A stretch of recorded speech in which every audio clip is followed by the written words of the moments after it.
आपने कहा था अक्टूबर के आखिरी हफ्ते में मामला चल जाएगा। अब 4 नवंबर को आई कि इमरान खान साहब ने आना था, वो और आगे बढ़ा दिया। वो समरी नहीं आ रही है कहीं से। देखिए, मैंने कहा था कि ये प्रोसेस स्टार्ट हो जाता है, लेकिन पिछली दफा भी जनरल बाजवा साहब की जब अपॉइंटमेंट हुई है और उससे पहले जनरल रहील की अपॉइंटमेंट के वक्त भी जो है ना, वो एक्चुअल प्रोसेस जो है ना, बॉल जो है रोल होना शुरू जो है ना, वो 18 तारीख को हुआ था दोनों दफा।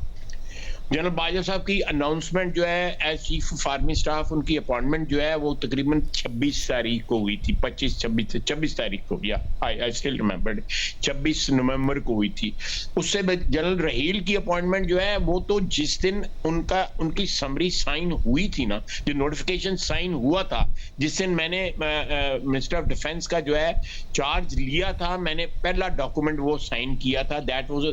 उसी दिन जो है उनका जो है ना ये हुआ था, एक या ज्यादा से ज्यादा 2 दिन पहले हुआ था। तो ये प्रोसेस स्टार्ट होने का ये मतलब नहीं है कि जी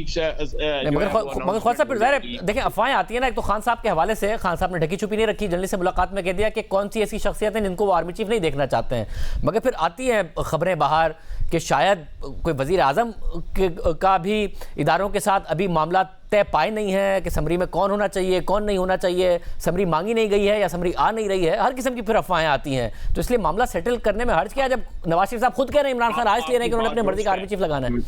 मैं आपकी बात दुरुस्त है, लेकिन एक ग्रेसफुल जो है इसको रैप अप करने के लिए, एक टर्म को जो चीफ ऑफ स्टाफ की जो है उसको ग्रेसफुल रैप अप करने के लिए,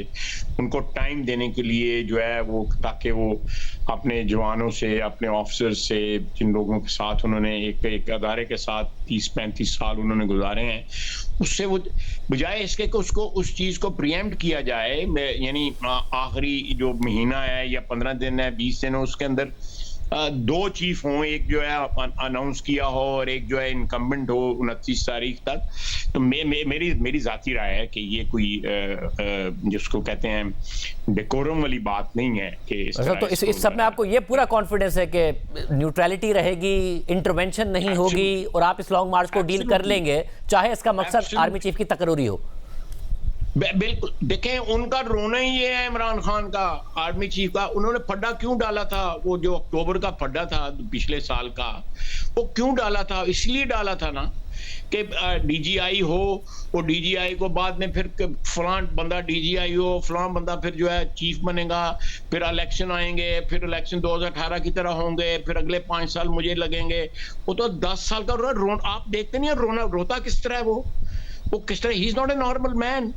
वो तो झुंझलाया हुआ आदमी है, एक बच्चा जिससे खिलौना छिन गया हो और वो जमीन पे लेट के जो है वो टांगे मार रहा है, कभी शोर मचा रहा है, कभी गालियां दे रहा है, कभी बुरा भला कह रहा है। तो उसका तो देखें, ये तो इसने ये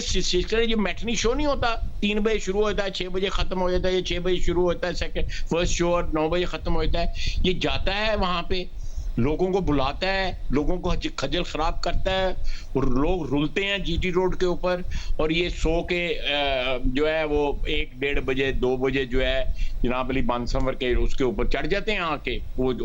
कभी मुराद आई हॉस्पिटल के पास वो खड़ा होता है, कभी कहाँ पे खड़ा होता है। उसके बाद जो है वो वहाँ पे 2-3 तकरीरें की, 2 घंटे 3 घंटे जो है वो किया, उसके बाद फिर घर जाके सो के। मूवमेंटें इस तरह चलती हैं, इस तरह कमिटमेंट होती है, ये इस तरह नहीं चलता काम जो है। You have to invest, real investment आपको करनी पड़ती है अपनी लीडरशिप के लिए, अपने वर्कर्स के लिए, अपनी बिलीफ्स के लिए। बहुत शुक्रिया